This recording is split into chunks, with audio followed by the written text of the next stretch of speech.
충격적으로 은퇴한 선수를 다시 데려왔습니다. 그것도 작지 않은 대가까지 치르면서 말이죠. 정말 의아하지 않으셨습니까? 이미 유망주가 있고 전력도 나쁘지 않은 팀이 왜 1년 동안 실전을 떠나 있던 베테랑에게 다시 판을 맡기려 했을까요? 강조하며 하지만 이번 선택은 단순한 감성 복귀가 아닙니다. 이건 흥국생명이 V리그 전체를 향해 던진 노골적인 우승 선언입니다. 안녕하세요. KBO 야구 허브에 오신 것을 환영합니다. 오늘은 표승주의 복귀가 왜 이번 FA 시장 최대 반전으로 불리는지, 그리고 요시하라 감독이 이 선택 안에 어떤 계산을 숨겨두었는지 끝까지 파헤쳐 보겠습니다. 천천히 질문 하나 던져 보겠습니다. 우승이 절실한 감독이 있습니다. 그 팀 안에는 김대은, 정윤주처럼 성장이 기대되는 자원들도 이미 버티고 있습니다. 그런데도 감독은 1년 전 코트를 떠난 베테랑을 다시 부릅니다. 그것도 1라운드 지명권이라는 적지 않은 대가까지 감수하면서 말입니다. 이 선택, 여러분이라면 쉽게 이해되시겠습니까? 강조하며 바로 이 장면이 이번 여자부 FA 시장에서 가장 뜨거운 이슈가 된 표승주의 흥국생명 복거입니다. 이건 은퇴했던 선수가 돌아온다는 미담 수준의 이야기가 아닙니다.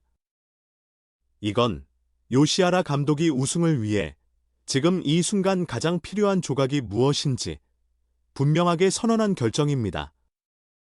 처음 이 소식이 나왔을 때 많은 팬들은 고개를 갸웃했습니다. 이미 전력이 좋은데 왜 굳이 복귀 선수여야 하느냐? 왜 지금이냐? 왜 표승주냐?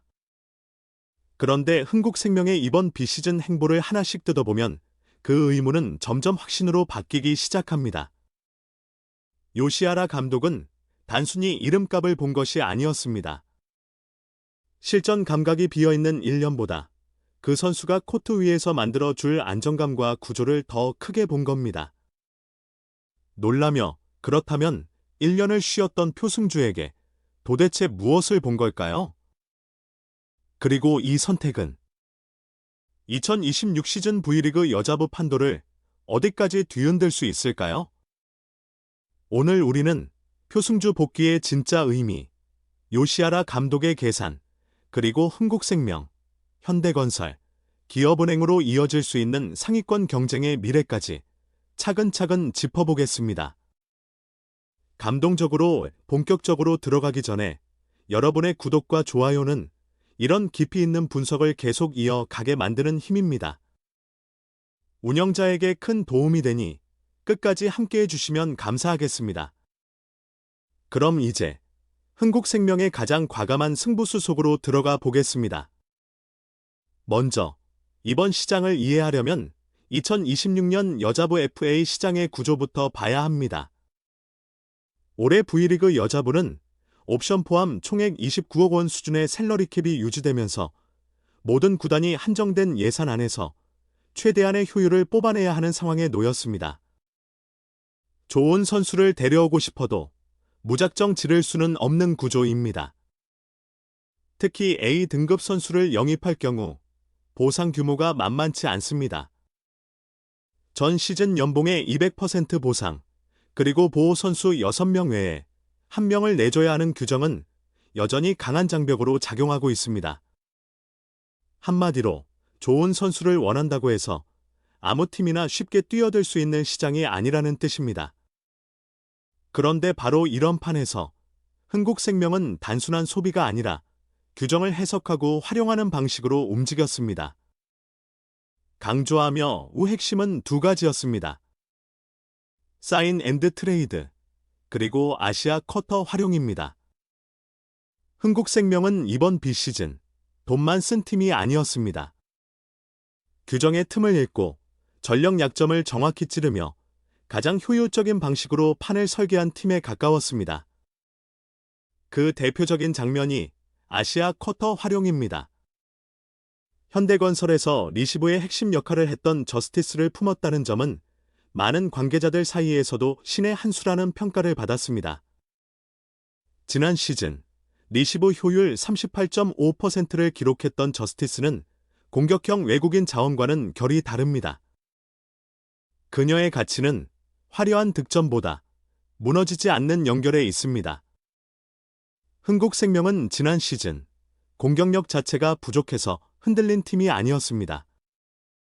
문제는 리시브가 흔들리는 순간 세터의 선택지가 급격히 줄어들고 결국 좋은 공격수도 제 힘을 못 쓰게 된다는 데 있었습니다. 요시하라 감독은 그 지점을 아주 아프게 경험했습니다. 그래서 이번 비시즌의 방향은 분명했습니다. 무조건 공을 세터 머리 위에 안정적으로 올려놓을 수 있는 팀으로 만들자. 저스티스 영입은 바로 그 철학의 출발점이었습니다. 그리고 여기에 더해 국가대표 미들 블로커 정호영까지 영입합니다. 연봉은 5억 4천만 원, 사실상 맥시멈급 대우입니다. 이건 단순한 영입이 아닙니다. 구단이 이번 시즌만큼은 결과를 내겠다는 강한 의지를 숫자로 박아 넣은 결정입니다. 높이를 세우고 리시브를 정리하고 센터 축까지 강화한다. 이 세 가지가 동시에 맞물리면 흥국생명은 단순히 강한 팀이 아니라 상대를 질식시키는 팀으로 바뀔 수 있습니다. 놀라며 그리고 여기서 표승주 복귀의 의미가 더 선명해집니다. 표승주 한 명만 떼어 놓고 보면 많은 사람들이 먼저 떠올리는 건 공백입니다. 1년 동안 실전을 뛰지 않았고 이제는 30대 중반에 접어든 선수입니다. 냉정하게 보면 불안 요소가 먼저 보일 수밖에 없습니다. 하지만 흥국생명은 그 공백보다 더 크게 작동할 수 있는 가치를 본 겁니다. 표승주는 전성기 시절 공격 성공률 35% 이상을 꾸준히 유지하면서도 수비와 리시브에서 중심을 잡아주던 자원이었습니다.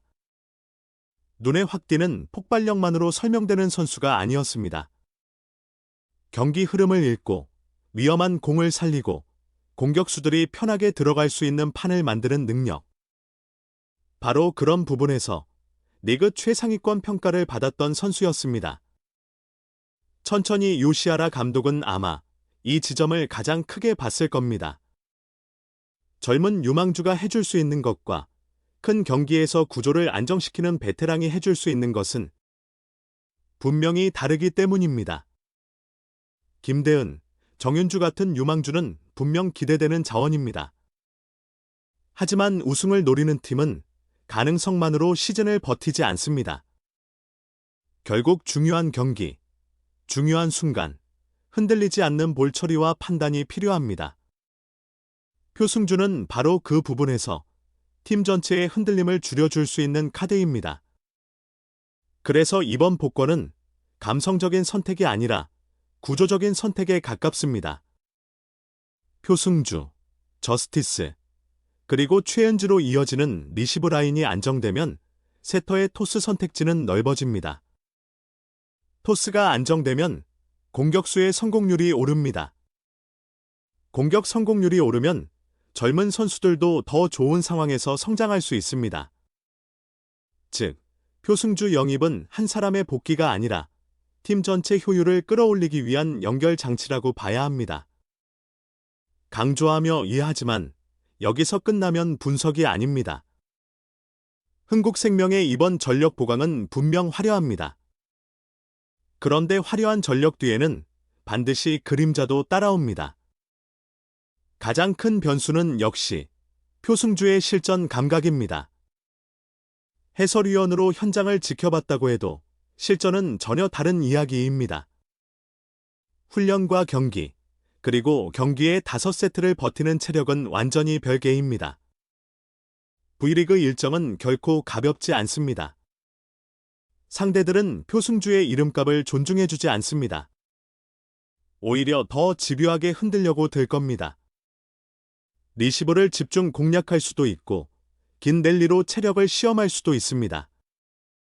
그때 표승주가 어느 정도 속도로 경기 감각을 되찾느냐가 이 복귀 시나리오의 성패를 가를 가능성이 큽니다. 또 하나의 문제는 유망주들의 출전 시간입니다. 우승을 위해 베테랑을 모아놓으면 당장 팀 전력은 올라갑니다. 하지만 그만큼 어린 선수들의 실전 경험은 줄어듭니다. 김대은과 정윤주 같은 자원은 결국 경기 속에서 부딪혀봐야 성장합니다. 아무리 벤치에서 많이 배우고 훈련에서 좋은 모습을 보여도 실전의 압박은 따로 존재합니다. 그래서 요시하라 감독의 말처럼 표승주가 젊은 선수들의 성장의 안전장치가 될 수는 있어도 그 자체가 성장의 대체제가 될 수는 없습니다. 이 균형을 어떻게 맞추느냐? 바로 그 지점이 흥국생명 시즌 운영의 진짜 난도가 될 가능성이 높습니다. 분노하며 그리고 정호영에게 투자한 5억 4천만 원도 결코 가볍게 볼 수 없습니다. 성적이 나오면 과감한 투자로 칭찬받겠지만 결과가 기대에 못 미치면 그 액수는 그대로 비판의 근거가 됩니다. 높은 연봉은 늘 선수 개인에게도 압박이고 구단 전체에도 부담입니다. 즉, 흥국생명은 이번 시즌 안전하게 가는 길보다 가장 높은 곳을 향해 크게 베팅한 팀입니다. 이 선택이 성공하면 리그를 지배할 수 있습니다. 하지만 삐끗하면 그 반동도 결코 작지 않을 겁니다. 충격적으로 그리고 바로 이 순간 흥국생명을 가장 불편하게 바라보는 팀이 있습니다. 다음 이야기부터는 왜 기업은행이 흥국생명의 최대 대항마로 떠오르는지, 그리고 오사나이 미와코 영입이 왜 판을 흔드는 변수인지 본격적으로 이어서 살펴보겠습니다. 강조하며 흥국생명의 가장 강력한 적수로 가장 먼저 거론되는 팀은 역시 기업은행입니다. 이번 비시즌 기업은행은 아시아 쿼터 시장에서 묵직한 한 방을 터뜨렸습니다. 바로 일본 출신 오사나이 미와코 영입입니다. 이 이름이 왜 충격적이냐? 단순히 해외 선수를 데려왔기 때문이 아닙니다. 오사나이는 일본 SV리그에서 득점 전체 8위, 일본 선수 가운데 1위를 기록했던 자원입니다. 한마디로 검증이 끝난 공격수라는 뜻입니다. 더 놀라운 건 신장이 크지 않은 선수임에도 리시브 성공률이 40%에 달했다는 점입니다. 공격만 되는 선수가 아니라 받아주고, 버텨주고, 결정할 수 있는 선수라는 이야기입니다. 이런 유형은 어느 팀에 들어가도 전력 균형을 한 번에 끌어올립니다. 기업은행이 오사나이를 품었다는 건 단순 보강이 아니라 팀 색깔 자체를 더 날카롭게 만들었다는 뜻이죠. 그리고 여기에 재계약 가능성이 높은 아포지, 빅토리아 덴차까지 더해진다면 이 조합은 결코 가볍게 볼 수 없습니다. 놀라며 이 둘이 완성하는 원투펀치는 흥국생명이 자랑하는 높은 블로킹 벽도 정면으로 흔들 수 있는 파괴력을 갖게 됩니다. 흥국생명이 높이와 안정감으로 상대를 누르려 한다면 기업은행은 속도와 폭발력으로 그 벽을 무너뜨리려 들 가능성이 큽니다. 결국 두 팀의 대결은 단순한 전력 비교가 아닙니다. 높이 대 활력, 안정감 대 속도, 운영 대 폭발력의 싸움이 될 수밖에 없습니다. 그리고 이런 구도에서는 한 세트, 한 로테이션, 심지어 한 번의 리시브 흔들림이 경기 전체를 바꿔 놓을 수도 있습니다. 천천히 전통의 강호 제스칼텍스도 빼놓을 수 없습니다. 지난 시즌 우승팀으로서의 자존심, 그리고 이미 완성된 조직력은 여전히 위협적입니다. 물론 변수는 있었습니다. 안해진 이탈이라는 충격적인 공백이 생기면서 팀 운영의 균열이 생길 거라는 전망도 나왔습니다. 하지만 제스칼텍스는 원래 개별 스타 하나에만 기대는 팀이 아닙니다. 이 팀의 진짜 힘은 유기적으로 맞물리는 시스템에 있습니다. 리시브, 수비 범위, 연결 플레이, 그리고 전체적인 움직임의 완성도. 이 부분에서는 여전히 리그 최상위권으로 평가할 수 있습니다. 강조하며 흥국생명이 지금 요시하라 감독의 일본식 세밀한 배구를 새롭게 입혀가는 팀이라면 제스칼텍스는 그 세밀함을 이미 오래전부터 체화한 팀에 가깝습니다. 바로 이 점이 무섭습니다. 새로운 전력이 아무리 화려해도 완성된 조직력을 단기간에 따라잡는 건 쉽지 않기 때문입니다. 그래서 다음 시즌은 단순한 양강체제가 아닐 가능성이 큽니다. 흥국생명의 높이, 기업은행의 스피드, 제스칼텍스의 조직력. 이 세 축이 정면 충돌하는 역대급 3강 구도로 흘러갈 가능성이 아주 높습니다. 놀라며 그렇다면 이 판에서 가장 중요하게 봐야 할 포인트는 무엇일까요? 먼저 첫 번째는 표승주의 실전 적응력입니다. 이 선수의 복귀가 진짜 성공이 되려면 한두 경기 반짝으로는 부족합니다. 1세트부터 5세트까지 기복 없는 리시브 효율과 안정적인 경기 운영이 나와야 합니다. 표승주가 흔들리지 않는다면 흥국생명의 우승 확률은 급격히 올라갈 수 있습니다. 반대로 체력 문제나 경기 감각 저하가 보인다면 그 부담은 결국 다른 선수들에게 번질 수밖에 없습니다. 젊은 선수들은 더 빨리 투입돼야 하고 주전 로테이션은 예상보다 빨리 흔들릴 수 있습니다. 그래서 표승주의 복권은 상징적인 뉴스가 아니라 시즌 전체를 흔드는 핵심 변수입니다. 두 번째는 정호영과 이다현, 이 트윈 타워의 실제 위력입니다. 종이 전력만 놓고 보면 상대 입장에서는 부담이 클 수밖에 없습니다. 국가대표급 미들 블로커 2명이 동시에 전위에 서 있는 장면은 그 자체만으로도 압박입니다. 만약 두 선수가 경기당 합산 블로킹 5개 이상을 꾸준히 기록한다면 상대 공격수들은 코스를 선택하는 순간부터 심리적으로 움츠러들 수밖에 없습니다. 블로킹은 단순히 점수 하나를 막는 기술이 아닙니다. 상대 공격 타이밍을 늦추고 공격 선택을 바꾸게 만들고 수비수 위치 선정까지 쉽게 만들어주는 전체 수비 구조의 출발점입니다. 그렇기 때문에 정호영과 이다현 조합이 기대만큼 작동하느냐는 흥국생명의 시즌 완성도를 가르는 핵심 기준이 됩니다. 세 번째는 로테이션 운용의 유연함입니다. 천천히 결국 긴 시즌은 좋은 주전 6명만으로 버틸 수 없습니다. 요시하라 감독이 표승주, 최현지 같은 베테랑과 김대은, 정윤주 같은 유망주를 어떤 타이밍에 섞어 쓰느냐. 여기서 감독의 진짜 역량이 드러납니다. 베테랑만 믿고 밀어붙이면 후반 체력 저하가 올 수 있습니다. 반대로 유망주 비중을 너무 빨리 늘리면 중요 경기에서 경험 부족이 드러날 수 있습니다.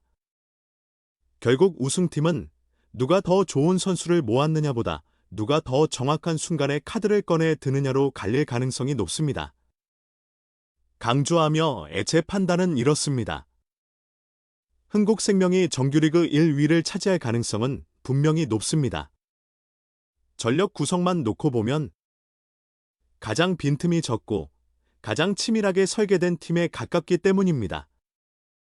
하지만 챔피언 결정전 같은 단기전은 완전히 다른 이야기입니다. 짧은 승부에서는 기업은행이 보여줄 수 있는 폭발적인 공격력이 상당히 큰 변수로 작용할 수 있습니다. 특히 오사나이와 빅토리아 덴착 조합이 한번 불붙기 시작하면 흥국생명이 자랑하는 안정감도 순식간에 흔들릴 수 있습니다. 제스칼텍스 역시 큰 경기에서 조직력으로 승부를 뒤집을 수 있는 팀입니다. 그래서 흥국생명이 강하다는 말과 무조건 우승한다는 말은 같지 않습니다. 이건 분명히 구분해서 봐야 합니다. 충격적으로 다만 한 가지는 확실합니다. 이번 흥국생명의 전력 구성은 모험처럼 보이지만 실제로는 꽤 계산된 선택입니다. 표승주 복귀, 정호영 영입, 저스티스 보강. 이 세 움직임은 제각각 따로 놓은 것이 아니라 리시브와 높이, 그리고 경기 운영을 한 번에 정비하려는 하나의 설계 안에서 움직인 카드들입니다. 즉, 요시하라 감독은 이름값에 취한 것이 아니라 팀의 근간을 다시 세우는 데 집중한 겁니다. 젊은 선수들의 성장을 완전히 멈추게 하려는 것이 아니라 그들이 흔들리지 않도록 주변 구조를 먼저 단단하게 만들려 한 것이죠. 그래서 이번 선택은 무모한 도박이라기보다 우승을 향한 확신에 가깝습니다. 천천히 이제 모든 시선은 결국 코트 위 결과로 향하게 됩니다. 1년 만에 돌아온 표승주는 정말 요시하라 감독의 신의 한 수가 될 수 있을까요? 정호영과 이다현은 V리그를 넘어 아시아 최고 수준의 트윈 타워로 자리 잡을 수 있을까요? 그리고 기업은행과 GS칼텍스는 이 거대한 흥국생명에 맞서 어떤 방식으로 균열을 낼 수 있을까요? 답은 결국 시즌이 시작되면 드러날 겁니다. 하지만 지금 이 순간만큼은 분명합니다. 이번 비시즌의 진짜 승자는 가장 화려하게 움직인 팀이 아니라 가장 분명한 방향성을 보여준 팀일 수 있습니다.